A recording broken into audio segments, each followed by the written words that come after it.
आप सभी को मेरा प्यार भरा जय श्री कृष्ण। जो लोग भगवान का भजन नहीं कर रहे हैं उनके लिए भगवान क्या कह रहे हैं बहुत ध्यान से सुनना। और फिर बोले दूसरी ओर जो भगवान का भजन नहीं कर रहे और जीवन भर अपने कर्म और कर्तव्य की दुहाई देते रहते हैं। कुछ लोग ऐसे हैं ना, बहुत अपना माथा ऊंचा करके कहते हैं हम तो कर्म में विश्वास करते हैं, कर्तव्य पालन ही सब कुछ है, मंदिर जाने से कुछ नहीं होता, माला जपने से कुछ नहीं होता। ऐसे लोगों की संख्या बहुत अधिक है कि हम तो अपने कर्तव्यों का पालन करते हैं और कुछ नहीं करते। उनके लिए ही कह रहे हैं कि बोले जो केवल अपने स्वधर्म का पालन करते हैं परंतु भगवान का भजन नहीं करते। तो नारद जी ने कहा भाई हमारी दृष्टि में तो उन्हें कोई लाभ नहीं मिलता, बहुत अच्छे से अपने कर्तव्य का पालन कर भी लिया तो अधिक से अधिक क्या होगा, स्वर्ग में पहुंच जाओगे। और भाई वहां भी चांदनी 4 ही दिन की है, उससे ज्यादा नहीं। और स्वयं गीता जी में भगवान ने कहा कि तय तम भुक्त्वा स्वर्ग लोकम विशालम छीने पुण्य मर्त्य लोकम विशंति एवं त्रय धर्म मनु प्रपन्नाम गता गतम काम कामा लभते।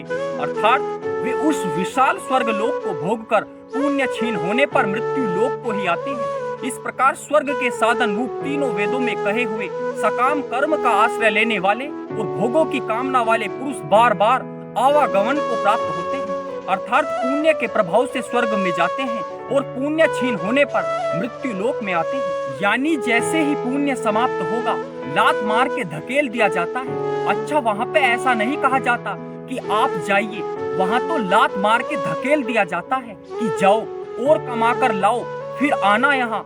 इसलिए भाई बुद्धिमान हो तो इस बात का विचार करना कि सांचा तू गोपाल सांचा तेरा नाम है, जहाँ जहाँ सुमिरन होए धन्य सो ठाम है। और भाई आगे गीता में भगवान कहते हैं कि तत्रेवम सातिकर तमात्मनम केवलम तू ये पश्यत कृत बुद्धिवानम से पश्यति दुर्मति। अर्थात मनुष्य मन वाणी और शरीर से शास्त्रानुकूल विपरीत जो कुछ भी कर्म करता है उस मनुष्य को सत्संग शास्त्र के अभ्यास से तथा भगवत कर्म और उपासना करने से मनुष्य की बुद्धि शुद्ध होती है।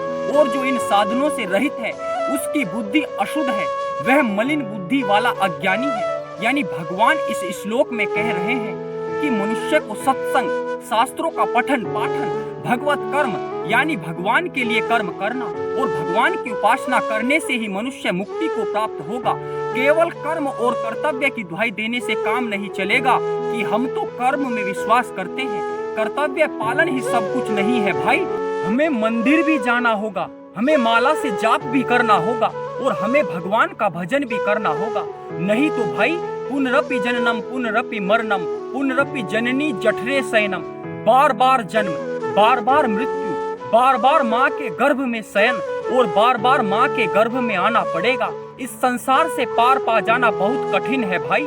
इसलिए भगवान का भजन, भगवान का नाम और भगवान की शरणागत होकर हमेशा हमेशा के लिए मुक्त हो जाइए भाई, हमेशा हमेशा के लिए मुक्त हो जाइए। धन्यवाद। हरि बोल।